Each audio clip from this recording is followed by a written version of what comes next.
Hi friends, ಎಲ್ಲರಿಗೂ ನಮಸ್ಕಾರ. ರೇಖಾ ಅಡುಗೆ ಚಾನಲ್ಗೆ ಸ್ವಾಗತ. ನಾನು ಇವತ್ತು ಮನೆಯಲ್ಲೇ ಹಿತ್ಕಿಂಬೇಳೆ ಸಾರು ಮಾಡೋದನ್ನ ತೋರಿಸ್ತೀನಿ. ನಾನು ಇದನ್ನು ಹಳ್ಳಿ ಸ್ಟೈಲಲ್ಲಿ ತೋರಿಸ್ತೀನಿ. ಇದು ಮಾಮೂಲಿ ಎಲ್ಲರ ಮನೆಗಳಲ್ಲಿ ಖಾರದ ಪುಡಿ ಹಾಕಿ ಮಾಡ್ತಾರೆ. ಸೊ ನಾನು ಆ ಥರ ಮಾಡಲ್ಲ, ಸಿಂಪಲ್ಲಾಗಿ ಮಾಡೋದು ತೋರಿಸ್ತೀನಿ. ಹೇಗೆ ಮಾಡೋದು, ಇದಕ್ಕೆ ಬೇಕಾಗೋ ಇಂಗ್ರೀಡಿಯೆಂಟ್ಸು ಒಂದು ಅರ್ಧ kg ಆಗೋಷ್ಟು ಹಿತ್ಕಿಂಬೇಳೆಯನ್ನು ನಾನು ಇಟ್ಕೊಂಡಿದ್ದೀನಿ. ನೋಡಿ, ಫ್ರೆಶ್ ಆಗಿದೆ ಹಿತ್ಕಿಂಬೇಳೆ. ಮತ್ತು ಒಂದು 2 ಆಲೂಗಡ್ಡೆ ಕಟ್ ಮಾಡಿ ಇಟ್ಕೊಂಡಿದ್ದೀನಿ.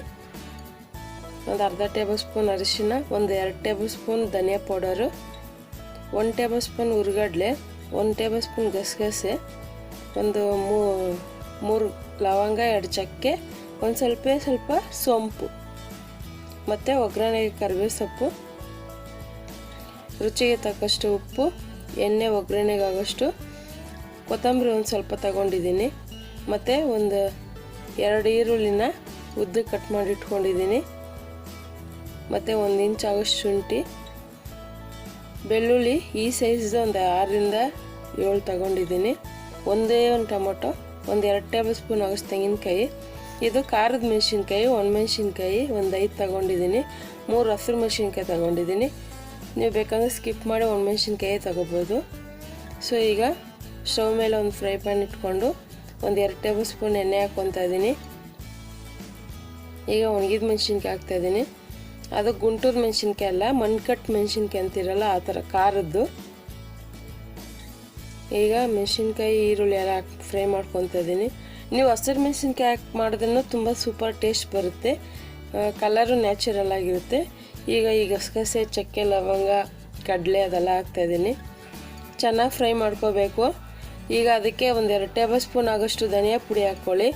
ಧನಿಯಾ ಪುಡಿ ಹಾಕೋವಾಗ ಸ್ಟವ್ ಆಫ್ ಮಾಡಿ ಚೆನ್ನಾಗಿ ಫ್ರೈ ಮಾಡ್ಕೊಳ್ಳಿ. ಸ್ಟವ್ ಆಫ್ ಮಾಡೇ ಫ್ರೈ ಮಾಡ್ಕೋಬೇಕು, ಯಾಕಂದರೆ ಅದು ತಳ ಹಿಡಿದ್ಬಿಡುತ್ತೆ. ಈಗ ಇದನ್ನು ಒಂದು ಜಾರ್ಗೆ ಹಾಕ್ಕೊಳ್ಳೋಣ. ಈಗ ಶುಂಠಿ, ಬೆಳ್ಳುಳ್ಳಿ, ತೆಂಗಿನಕಾಯಿ ಜಾಸ್ತಿ ಇಷ್ಟಪಡಲ್ಲ, ಜೀರ್ಣ ಆಗಲ್ಲ ಅನ್ನೋರು ಸ್ವಲ್ಪ ಹಾಕ್ಕೋಬೋದು, ಇಲ್ಲ ತೆಂಗಿನಕಾಯಿ ಜಾಸ್ತಿ ಇಷ್ಟಪಡೋರು ಜಾಸ್ತಿ ಹಾಕ್ಕೋಬೋದು. ಈಗ ಅದಕ್ಕೆ ಕೊತ್ತಂಬರಿ, ಟೊಮೊಟೊ ಎಲ್ಲ ಹಾಕ್ತಾಯಿದ್ದೀನಿ, ಮತ್ತು ಫ್ರೈ ಮಾಡಿರೋ ಈರುಳ್ಳಿನೂ ಹಾಕ್ತಾಯಿದ್ದೀನಿ. ಈ ಥರ ಫ್ರೈ ಮಾಡೋದ್ರಿಂದ ನಮ್ಮ ಹಿಂದಿನ ಕಾಲದಲ್ಲಿ ಮಾಡೋವಂಥ ರೆಸಿಪಿ ಇದರಲ್ಲಿ ಟೇಸ್ಟ್ ಬರುತ್ತೆ. ಈಗ ಇದಕ್ಕೆ ಒಂದು ಸ್ವಲ್ಪ ನೀರು ಹಾಕ್ಕೊಂಡು ರುಬ್ಕೊಳ್ಳೋಣ. ತುಂಬ ರಫಾಗಿ ರುಬ್ಬೋದೇನು ಬೇಕಾಗಿಲ್ಲ, ನುಣ್ಣಗೆ ರುಬ್ಕೊಳ್ಳಿ. ಈಗ ಇದು ರುಬ್ಬಿದಾಗಿದೆ ನೋಡಿ. ತಗೊಂಡಿರೋ ಅವರೆಕಾಯಿಗೆ ಒಂದು ಅರ್ಧ ಜಾರ್ ಮಸಾಲೆ ಆಗಿದೆ, ಸಾಕು. ಈಗ ಸ್ಟವ್ ಮೇಲೆ ಒಂದು ಕುಕ್ಕರ್ ಇಟ್ಕೊಳ್ಳೋಣ. ನಾನು ಇಲ್ಲಿ ಪಾತ್ರೆಯಲ್ಲಿ ಮಾಡ್ತಾಯಿಲ್ಲ, ನೀವು ಕುಕ್ಕರಲ್ಲಿ ಮಾಡಿ ತೋರಿಸ್ತಾ ಇದ್ದೀನಿ. ನೀವು ಪಾತ್ರೆಯಲ್ಲಿ ಮಾಡೋಂಗಿದ್ರೆ ಮಸಾಲೆ ಜೊತೆ ಡೈರೆಕ್ಟಾಗಿ ಹಿತ್ಕಿಂಬೇಳೆನ ಬೇಯಕ್ಕೆ ಬಿಟ್ಬಿಡಿ. ಈಗ ಎಣ್ಣೆ ಹಾಕಿ ಕರಿಬೇವು ಸೊಪ್ಪು ಹಾಕ್ತಾಯಿದ್ದೀನಿ. ಈಗ ಅವರೆಕಾಯಿ ನೀವು ಇದಕ್ಕೆ ಬೇಕಾದರೆ ಒಂದು 3ರಿಂದ 4 ಅವರ್ ನೆನಿಬೇಕು, ಇಲ್ಲಾಂದರೆ ಬೆಳಗ್ಗೆ ಮಾಡೋಂಗಿದ್ರೆ ನೈಟೇ ನೆನೆ ಹಾಕ್ಬಿಡಿ. ಮನೆಯಲ್ಲಿರೋರು ಒಂದು 3ರಿಂದ 4 ಅವರ್ ನೆಂದರೆ ಸಾಕು. ಈಗ ಇದಕ್ಕೆ ಆಲೂಗಡ್ಡೆ ಹಾಕಿದ್ರೆ ಒಳ್ಳೆ ಸೂಪರ್ ಟೇಸ್ಟು. ಇಲ್ಲಾಂದರೆ ಉಪ್ಪು ಜಾಸ್ತಿ ಆಯ್ತು, ಇಲ್ಲ ಖಾರ ಜಾಸ್ತಿ ಆಯ್ತು ಅಂದರೆ ಆಲೂಗಡ್ಡೆಯಿಂದ ಅವಾಯ್ಡ್ ಆಗುತ್ತೆ. ಈಗ ಅರಿಶಿನ ಹಾಕಿ ಅದನ್ನು ಚೆನ್ನಾಗಿ ಫ್ರೈ ಮಾಡ್ಕೊಳ್ಳಿ. ಇದಕ್ಕಿನ ಬೇಳೆ ಜಾಸ್ತಿ ಬೇಯಿಸೋಂಗಿಲ್ಲ, ಯಾಕಂದರೆ ಅದು ಒಂಥರ ಹಲ್ವಾ ಥರ ಆಗ್ಬಿಡುತ್ತೆ, ಫುಲ್ಲು ನುಣ್ಣಗಾಗ್ಬಿಡುತ್ತೆ, ಬೇಳೆ ಸಿಗೋದೆಲ್ಲ ತಿನ್ನೋಕ್ಕೆ. ನೋಡಿಕೊಂಡು ಬೇಯಿಸಬೇಕಾಗುತ್ತೆ. ಈಗ ಇದೆಲ್ಲ ಚೆನ್ನಾಗಿ ಫ್ರೈ ಆದಮೇಲೆ ನಾನು ಇದಕ್ಕೆ ಮಸಾಲೆ ಹಾಕ್ತಾಯಿದ್ದೀನಿ.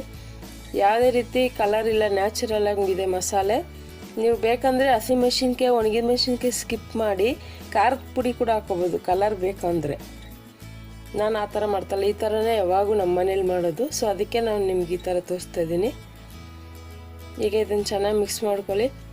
ನಾನಿವತ್ತು ಹಿತ್ಕಿಂಬೇಳೆ ಸಾರನ್ನ ದೋಸೆಗಂತ ಮಾಡ್ತಾಯಿದ್ದೀನಿ.